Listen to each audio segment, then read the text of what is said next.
Hello pilot, welcome to a little Hunternet Starfighter mini tutorial video. In this one I'm going to show off how to use the newly added mobile munitions unit and cargo hold to collect and process scrap from wreckages in Hunternet. This is a new feature that I added this week and tested on Sunday during our weekly playtest. It's built upon the wreckage feature that I added in the prior weeks. So recently, for the first time in the game, got access to these really nice, cool-looking wreckages, bits of ships that are left behind after you blow up an enemy starfighter.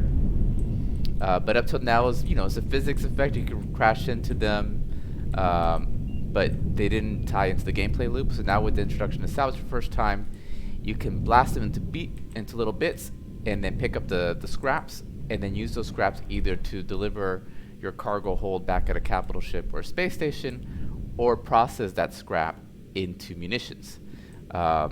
So first thing I like to do when I find one of these guys, and it can be useful to turn on your headlights like that. They'll glint more, easier for you to see them. Or turn on the night vision, also helps pop them out when you're having trouble finding them. But you gotta use your Mark 1 eyeball and scan. But anyway, first thing I like to do is match your velocity with the wreck, and then line it up. And plasma cannon and rockets work really well at this, but you can wreck them with anything. Line it up, shoot it. I don't have an actual scrap particle system right now, so I'm using the smoke, but the end of the smoke is where the salvage is at. Fly over it, and you heard that little sound effect. That means you picked it up. And if you notice, now my MMU is full, so that scrap is now inside my MMU's internal cargo hold, and now I can use that to replenish ammunition, either of myself or a friendly or even an enemy. So to replenish somebody else, you would first have to target them and then align vectors, face them nose to nose, get within about 100 meters, keep your delta V relatively low, then hold down the MU button to transfer, to process the scrap into munitions, and you can use that to reload their Vulcan cannons, their Gatling guns, any munitions-based weapon, including missiles. But you can also just replenish your own. So I'm going to go ahead and use up a few of my my dumb rockets here to show that. So there, I fired a couple of them. Now I'm going to hold down the mobile munitions button, and you'll see there in the center, fabricating munitions. Munitions replenished. So there you go. I was able to reload my my rockets. Now this next time, instead of using the cargo to manufacture some rockets on the field, I'm going to go and fill up my cargo hold and then deliver that at one of the friendly capital ships here. Okay, I thought that might have been a... Okay, there. That was a ship, but here we go. Another piece of wreckage. Again, line up with it. With the rockets, you're guaranteed one hit, one scrap. So I'm going to go ahead and fly towards it in a straight line. Boom, picked it up. So it's very easy with the rockets. Plasma cannon's also really good at it. But like I said earlier, you can harvest it with any weapon. You can even harvest it by ramming into them, as long as you're willing to take that whole damage. Let's show that off here. So this time, I'm going to match vectors with this this bit of wreckage here, and power burn right into it. Ah, I missed. Camera jitters. Let's see. I think it's here. Let's go. Yeah. Boom. It took a lot of damage, but yeah, I managed to get some of it into my cargo hold. The cargo hold on the light and heavy is 3 units of salvage in the cargo hold, 1 unit of salvage in the MMU, and then the bomber has double that. I see some more salvage here. Oh, quite a bit of it. Let's get some more of it in. Okay, and no, this is an entire ship's worth of salvage, so it's going to show up. Sometimes when ships explode, they don't break into individual bits, so you'll have to break them into smaller chunks before you can break them into scrap. So I'm going to go ahead and show that here. There we go. Let's break this one. Let's pick it up. And let's go get the other bits. This should be nearby. Here's another one. Got that one. Look at that. Like a pro. There's another bit around here somewhere. Ah, there it is. But really, it's going to exercise the core skills in Hunternet. You're flying, you're shooting, and your situational awareness, right? And your maneuvering. Let's get this one here. Ooh, and I missed. So, No, actually my cargo hold was full, so I can't pick up anymore. There's a little sound effect you get when you fly through it, if it's not actually delivered into your cargo hold, but since we had that large explosion, I didn't hear it. So now my MMU is full, my cargo hold is full. I could replenish my rockets, and if my MMU was empty, I could actually transfer from the cargo hold into the MMU by holding down both buttons for the MMU and cargo hold, so you can actually transfer within your ship.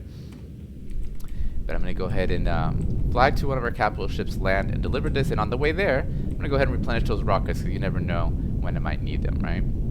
So it looks like both my capital ships are pretty active. This one has missiles coming. I'm going to go ahead and go for this one because it's closer, but it's dangerous. So when you want to, here's somebody died previously. When you want to deliver that cargo hold, you're going to have, oh, this is the enemy capital ship. Yep, I still make that mistake. So, enemy capital ship, friendly's over there. Let's book it out of here. So when you want to deliver your cargo, you're going to have to not only land on the allied deck, but you have to align your ship with the deck. So this is something that I introduced in this build, and it's going to get elaborated on in the next build. And even more elaborate over time, but the idea is to make the landing procedure a little bit more interesting, a little bit higher stakes. So it's not enough, you can't just like land at any angle, you have to actually match the deck.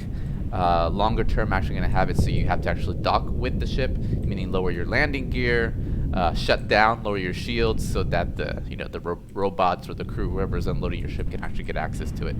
And that way you'll really want to think twice before unloading or landing for rearms repair. But at the same time, it should be something that you can do in combat if you're careful. So I'm going to go ahead and land here, line up with the deck, and now I'm going to hold down the cargo button to unload. Unloading the cargo. If I attempted to move, it wouldn't let me, right? If I tried to load the cargo like while looking up to shoot at somebody, it won't work. I got to line up properly and come to a stop. So let's get back on here.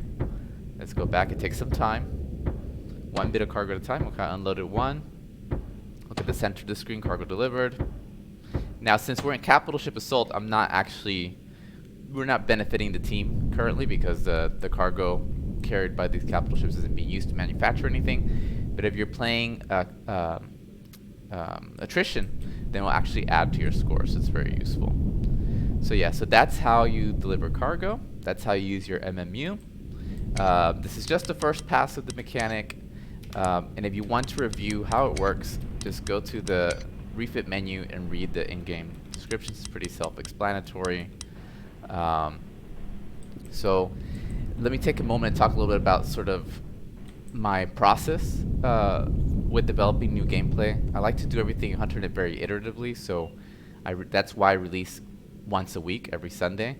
And usually when I release those builds, it's coming straight from my computer right to the community. There's no internal QA. There's really not. You guys are the front line. You guys are the first people. You know, the first time the new mechanic is tested against other players is usually that Sunday when I try it out with you guys. You know, I usually test it so that it's valid, that it works against the AI, or I might run multiple clients, but it hasn't been properly play tested. I do try to use my best judgment as a game designer. So that the first pass is as good as it can be, but it's really through play testing the community that it's refined. And I don't try to get everything right and perfect the first time because that's not the point. In my opinion, it really trying to a priori design everything to the nth degree, especially with a relatively complicated game such as this. There's limits to that, and you really want to check your work as you go along. Build some of it, and then use the experience of building that bit to learn and to figure out what to do next. And by using that iterative method, I think you end up with something much better. So, for example, during the playtest this Sunday, I made all sorts of observations. Some of them were made by the community as we're playing, like Zopto, for example, say, with the current scoring, 1 point per unit of salvage, it's not really worth our effort to collect this and bring it back home during a regular attrition match, because attacking enemy fighters is worth 10 points. So next week we're going to try, what would it be like if there were 3 points, right? If there were 3 points, then one cargo hold will give you 9. which is almost as much as killing one fighter. If you kill a fighter and you have a cargo hold, well, you'll get 19 points if you make it back home. So that already is a big difference. Another thing, Days Gambler pointed out that ramming is really effective especially if you're in a bomber or hole, and you can ram a piece and pick it up at the same time. It's something that I had anticipated to a certain point, but not to the same degree that Days got out of it, right? And I noticed that, yeah, that's actually a pretty cool mechanic, and it can work really well in a pinch. Another thing I noticed is that, there's some quality of life improvements I can do. So right now, in order to deliver the cargo, you have to hold down the cargo button once you line up with the deck. The reason I did that, the design reason I had when I implemented it that way is that I wanted you to have the choice as to where you deliver it. Do you want to deliver it at this capital ship? You want to go to maybe a space station where you might want to land somewhere else and get repaired, but not necessarily transfer your cargo. So by making an active thing that you decide, you get that choice. But on the other hand, it'd be nice for quality of life that if after your ship has been repaired and after the munitions have been replenished, if you stay there, it'll automatically start unloading the cargo. And if you don't want to unload it at that point, well, you can just move, get out the way, right? So that's something I'm gonna try, where you can let it automatically unload your cargo after you're fully repaired and replenished, or you can cancel the repair and rearm and prioritize the cargo unloading by holding down the cargo button. So it gives you both the quality of life and an interesting choice that you can make, right, under the right circumstances. So all sorts of little things like that come up during playtests. Some of them I discuss with the community, or I try to get them in as quickly as possible. A lot of them just go into my notes, because the other thing that's important to notice is that there's a lot of features in Hunternet, and I could polish almost every single feature, forever if I wanted to, right? There's almost no limit sometimes to the amount of polish you can do. But I like to think of Hunternet as this big canvas, and it's important not just to, work on the parts you've painted, but fill out the parts that need more work. So, and definitely that's true here with Salvage. I want to get I'll definitely be doing some additional polish on the Salvage. That smoke placeholder definitely needs to be gone.